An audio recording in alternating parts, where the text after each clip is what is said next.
Hello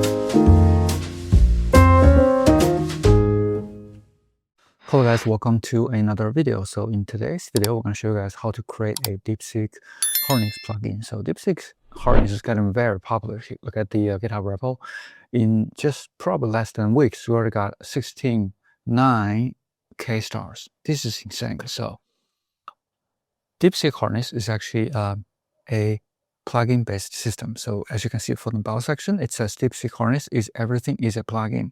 So in this video, I'm going to show you guys how to actually build a plugin end-to-end.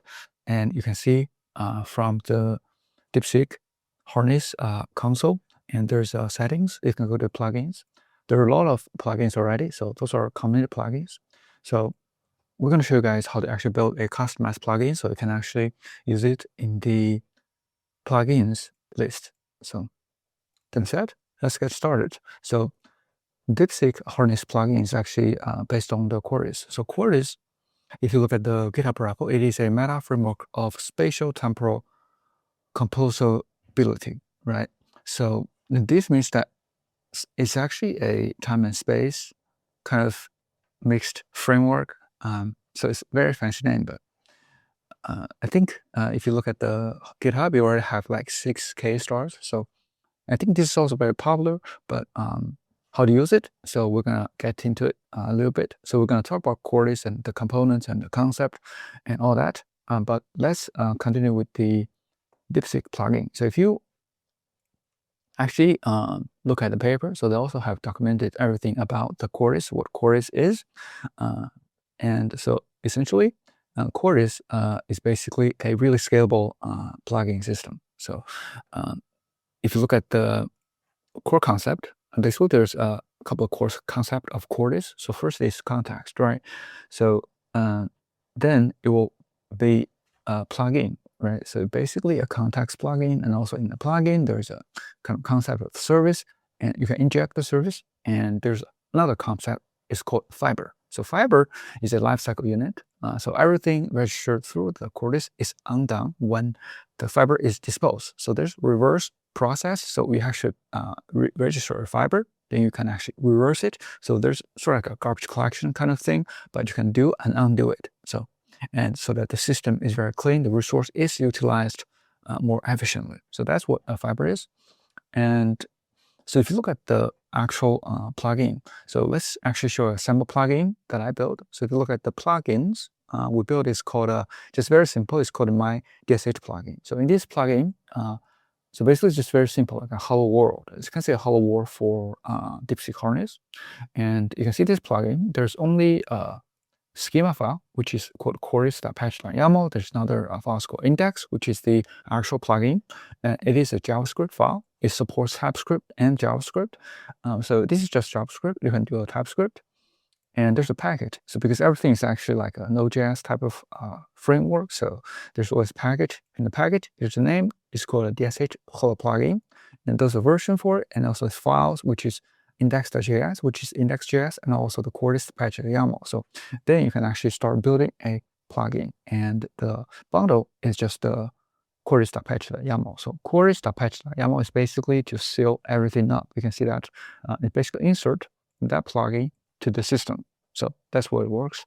And once you have this plugin, you can actually just register the plugin. So to do that, you just have to go through a couple of command line. So in this example, we basically is going to show you guys how to actually register and also remove a plugin, and also kind of like list all the plugins. So to do that, basically, you just have to, let's Cordis.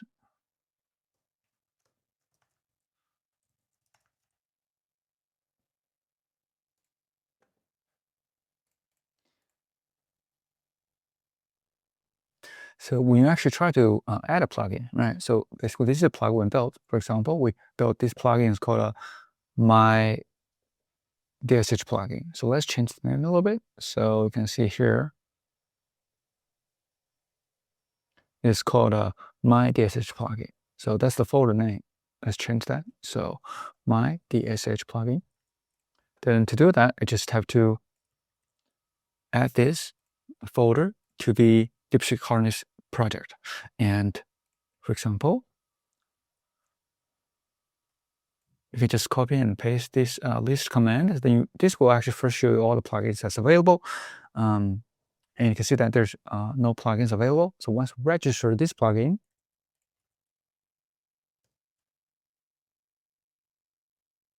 you can see now it is available. And let's try the list again. So there's a plugin already, and it's called DSH Hello plugin. So the name is specified is the actual plugin schema. So if you look at the package.json, so this name is called DSH Hello plugin. So it's different than the folder name, so you know how this works. And once you do that, and we restart the DeepSeek Harness service again, you can see that plugin, it will be in the plugins list. So let's just start that service again.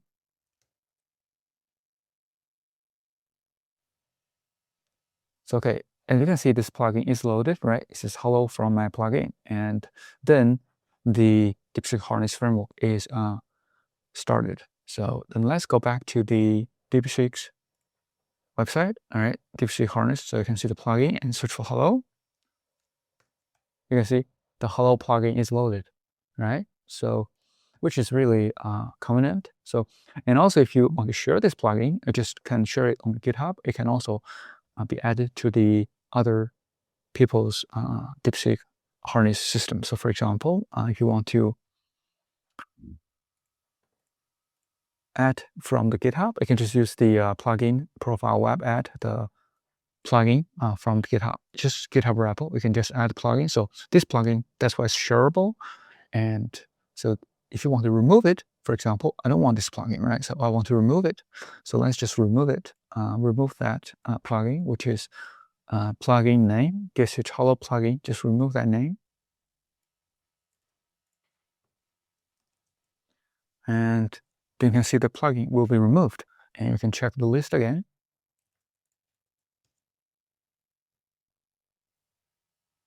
So you can see there's no plugin anymore. And then let's restart that DeepSeek Harness console.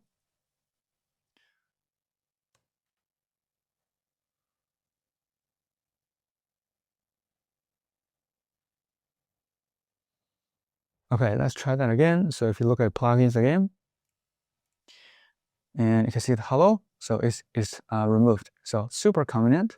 So this is how you actually build a plugin and how you actually add a plugin to the DeepSeek Harness system, and also remove a plugin from DeepSeek Harness system. So,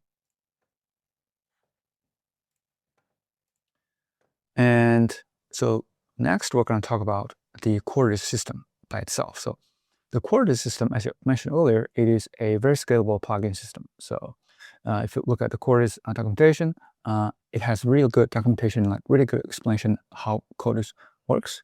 And we also have another example to show you guys the actual Cordis application. So it's different than plugin. Plugin, basically the DeepSeek plugin is built on top of Cordis, but Cordis itself is a framework, right? So let's go to Cordis and let's build another example to show you guys how Cordis actually works. So Cordis, basically, you can see there's a plugin, right? So, and you can actually start Cordis as an application, not as a plugin. So if you look at the example we built in here, so we also create a Cordis example. So this example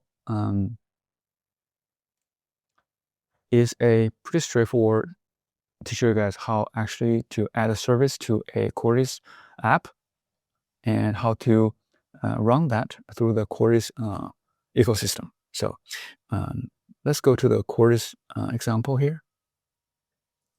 The Cordis example, you can see there's a plugin, which is app counter greater. Those are the service. So if you look at the greater, basically it's registered as a service, and also the counter is also registered as a service. And then in the app, you can actually use the app to wire both up. So there's a counter, right? So the counter change, and there's app already, and there's a greeting also, right? So you can see there's a greeting also. So basically, app is going to wire up both services, and then you can actually load the app actually load everything inside the Cordis.yaml file. So this is basically to wire everything up inside one schema file, which is called Cordis.yaml. And you can also wire up the system files, which is like the hot module reloader and also the plugin timer, but we just comment that out for this demo. And you can see there's a main function. Basically, this is gonna wire everything up. It's gonna load the plugin and also to run the plugin and also unload the plugin. So, and also there's a package file. So you can see there's basically a package for this Cordis application. So, and it's called Cordis demo. And for this main function, you can see that actually it will run plugin as a loader, right? Load it and also include that Cordis file. So this is gonna load the Cordis file. The Cordis file is gonna load all the other component inside the plugins. And then after it run, it will show the start Cordis, right? Show the start as a Cordis, start Cordis, declarative, and also then you can actually see that everything's running, the counter is running, gritter is running, and then you can see the app is running, right? And after that, we'll actually clean up everything. So it's very convenient, and the process is very straightforward. So you can see that how this works, right?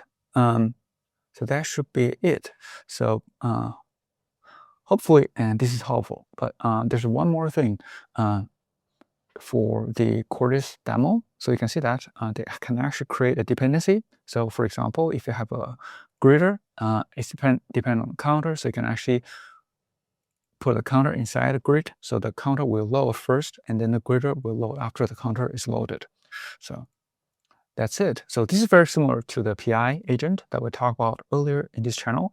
It's very similar, but you can see that the Cordis is even more scalable, even more powerful. You can basically build a Node.js application or a plugin with Node.js and put it to the entire DeepSeek Harness ecosystem, and you can share with the community. And so yeah, that's it. So hopefully this is helpful. And if you like this video, please subscribe, like, or comment if you have any questions. Thank you so much for supporting the channel, and see you in the next one.